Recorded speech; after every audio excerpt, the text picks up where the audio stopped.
everyone, welcome back. My name is Morgan. This is my channel, Pisces Paperbacks, and welcome to the first vlog of the new year. In this video, I'm going to be choosing my first book of the year and then reading it in order to keep myself accountable. And full transparency, this won't be the first book I finished this year. I actually just earlier today finished What Moves the Dead by T. Kingfisher, and I really enjoyed it. I think it took the pressure off of having to pick the first book. It was just a book that I started last year and I finished this year, and I luckily really liked it. So it was a good way to start the year, very low pressure. Now I get to do the fun thing. So I've picked 4 books right here, and I'm going to talk you through the different reasons that I'm thinking maybe I want to read them next. And then I'm going to use a random number generator, and I'll just read that one this week. So first of all, I am trying to read the books that I own this year. So all of these books are books I either own physically or have the ebook too. And I also am trying to do the buzzword reading challenge that Books and Lala, it used to be her readathon that she would do a couple times a year, but now it's a year-long reading challenge with a prompt for each month. It just so happens that the prompt for January is the words life and death and variations of those words.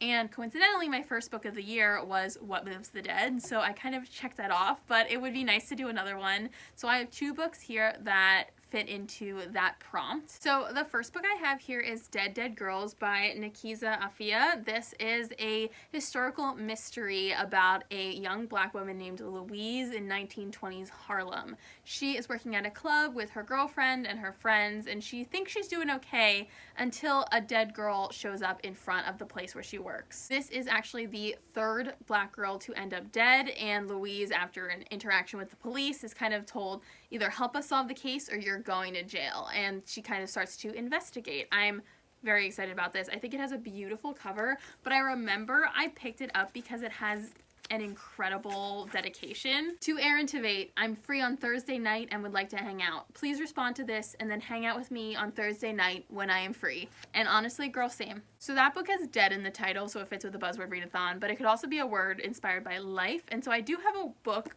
This is my wild card. This is the book that is kind of strange. It is called The Erotomaniac, The Secret Life of Henry Spencer Ashbee.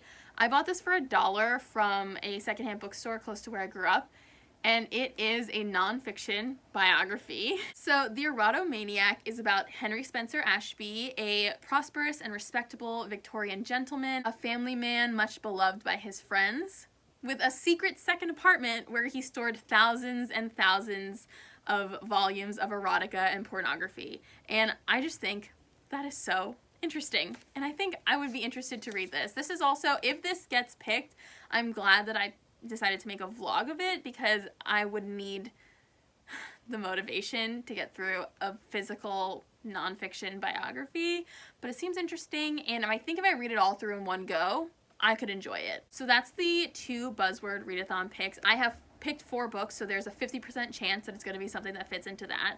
But if it's not, that's fine. I'm excited to read the other books too. And the next one is one I had intended to read last year and just never got around to because of other things happening, and that is Hell Followed With Us by Andrew Joseph White. This book is about a 16-year-old trans boy named Benji who is on the run from the fundamentalist cult that he was raised in, and I believe it's found family but also going to war against the Armageddon that this cult kind of unleashed on the world. I've heard that this is extremely dark, and I'm very excited for it. I think it has a beautiful cover, and I kind of like religious-inspired horror, so I think I will enjoy this. And lastly, I have the ebook of The Princess Trap by Talia Hibbert. This is an ebook just for fun because I love romance, and I believe it is about a girl and a guy who have a sort of one-night stand-esque encounter, but they're caught by paparazzi when it turns out that he is a prince. And so they kind of put on this front that they have actually been involved for a lot longer than they have, and that they are, I think, engaged, but I'm not 100% sure about that. And it kind of goes from there, a fake dating, fake engagement, if you will. Okay, so the way it's gonna work is that Dead Dead Girls will be 1, The Erotomaniac will be 2, Hell Followed With Us is 3, and The Princess Trap will be 4. I'm going to generate my number now. 2. Okay, so I'm reading The Erotomaniac. Of course it would pick this one, the only nonfiction in the bunch. I'm going to be reading The Erotomaniac, The Secret Life, oop, it's upside down. kind of hard to tell. I'm going to be reading The Erotomaniac, The Secret Life of Henry Spencer Ashbee by Ian Gibson this week. Let's see how this goes. I'm back. I ate dinner, I got cozy, and I am about to start The Erotomaniac. I was looking through and there are some pictures. The font is fairly small, which is not great, but it is less than 250 pages. The rest of the end is like index of stuff, like references. So it shouldn't be too bad. I, in true like iPad kid fashion, need to have something happening at all times.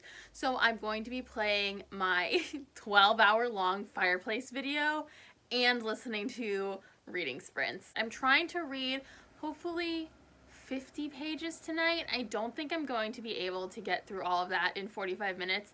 I don't think I'm as fast of a reader as like I think I am in my head.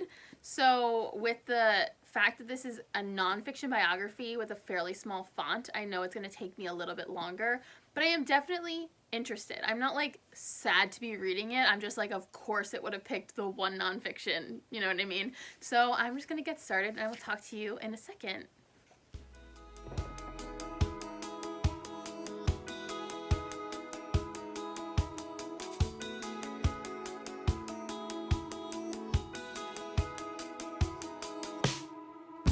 Maybe I'll keep the fire on. That might be nice. Okay, it is a while later and I've successfully made it 50 pages in.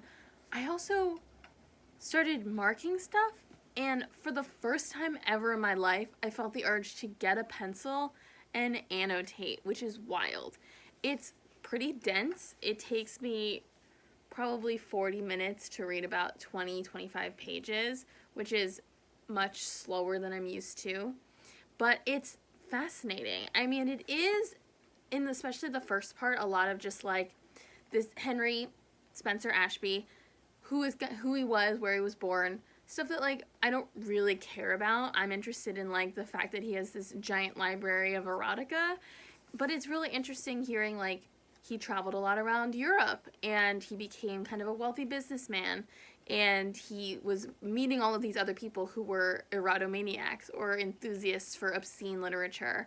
And it's just like really fascinating because this book really is kind of positioning itself as explaining this fascination with erotic literature as in opposition of English Puritanism and prudishness, and how the repression of sexuality in English society is kind of what led all these Englishmen and other people around Europe, but specifically this guy is British and lives in London and stuff, into this world of obsession, basically. And it's fascinating. So I have pink and blue tabs. The pink are for things that I think are just like, I started reading it and there were just sentences that really surprised me, like shame is an isolating emotion, it hides even from itself. And then the blue tabs are all things about the obscene literature that I thought was either gross or interesting or shocking. So in another section of his diary entries, the author, like the biographer, notes that different numbers of like X's would follow certain diary passages, and so the author is speculating that that was a way for Ashbee to keep track of how many times he self-pleasured. So he not only collected these like thousands and thousands of volumes of erotic literature, but he also, the reason he became notable, at least to this author, was because he published 3 anonymous bibliographies of obscene and erotic literature. Over 500 pages long. It included like a 60-page introduction, hundreds of pages of heavily referenced lists of names of books in 5 different languages. What a guy. Honestly, shocking turn of events that this is working out for me. Who knew? Hello everyone, it has been a while since we last spoke. It's now Wednesday night, and yesterday I read up to page 132. So I've definitely made significant progress in this book, especially since the part where the biography actually ends is on page 234. So it's this much. Everything past here is Henry Spencer Ashbee's will in the appendix, and then just like pages and pages of footnote references. So I am not going to be reading that, and I'm honestly Not even sure. The very last section, there are 4 sections that are actually his biography, and then there's a 5th section that is the author's, like, very long argument that Ashbee was the actual author of this, like, anonymously published erotic fiction novel in the 1800s, and, like, his research into that. Since it's not actually part of his biography, I'm debating whether or not I'm actually going to read that part before counting this book finished, because if I decide not to read that part, I could finish the book tonight, because I only have about 20 pages left of his biography. This argument that he's the author of this secret novel is 80 pages long. And I'm like, that's gonna take me 2 days to read by itself. I don't know, it's just interesting. The author does a really good job of inserting his own personality into the writing, so there will occasionally be an aside where he's speculating about Ashbee's own interest in certain things in a way that's funny, and I'm just surprised by how much I'm liking it, to be honest. I know I bought it for myself, but it was $1, and I picked it because it had a pretty cover, but it's honestly very interesting. As someone who myself has an interest in, I guess, obscene literature and romance novels, which is kind of a parallel to what he's kind of spent his life collecting and painstakingly organizing in 3 hundreds of pages long books, where he alphabetizes them, sorts them by subject matter, sorts them by country of origin and language. Like, this obsessive nature of obscene texts is just very interesting as someone who also loves romance and loves erotic literature as a form of literature itself, which is also what he is often talking about in his bibliographies, of like how it is something to study, you know what I mean, and to respect in its own right. I don't know where I'm going with this, but I am probably not going to update you again. The next time we talk will be after I finish it, but honestly, very surprised by what a win this was. I'm in reading mode, so pay no attention to how I look. But I forgot to mention the best thing about this weirdo Ashbee is that he, in order to like drum up interest about his books, he would like write to newspapers with multiple different aliases, pretending to ask and then answer questions to himself. It's like, what's the Ask FM, where you can ask anonymous questions and then you can do that and like answer them. He was doing that to himself. He was sending his own anonymous questions in to answer to himself. And he did this in multiple different journals, in multiple different countries, in multiple different languages. What a freak. Good morning, everyone. I finished the Erotomaniac last night. I read about 30 pages of the long chapter about My Secret Life, that novel at the end that I talked about, and I was like, this has nothing to do with the biography. I'm counting the book finished. I do think I will eventually read through that entire section, but I'll do it a little bit at a time. I'm not going to try and marathon it. It's definitely the most crude part of the book because it is quoting heavily from the novel My Secret Life, which in and of itself is just basically one man's recollection of his entire lifetime of sexual experiences, just like a stream of consciousness. So it's very crude and definitely like explicit for the time. Overall though, I'm very surprised by how much I enjoyed this book. I think in the overarching landscape of how I feel about all books, this is probably right on the positive side of the middle. But if I'm judging it on how much I enjoyed it as a nonfiction, which is a genre I don't read that often, and then as a biography, which is a genre I don't think I've ever read in my adult life, not in school, I would say that this is like a 4. Like, this was a good time. I was interested the whole time. I read it in 3 days, which for how dense it is shocked me. I really had to commit there, but it was not bad. It was interesting. You see this man's whole lifetime, his travels. He was definitely racist and definitely sexist, but it was an interesting story about someone who had a lifelong obsession with erotic literature. And that's exactly what it's trying to be. And since it has life in the title, The Secret Life of Henry Spencer Ashbee, it checks off my buzzword reading challenge word for January, which is very cool. I don't really know how to end this video. So I'm just gonna say I hope you enjoyed the vlog.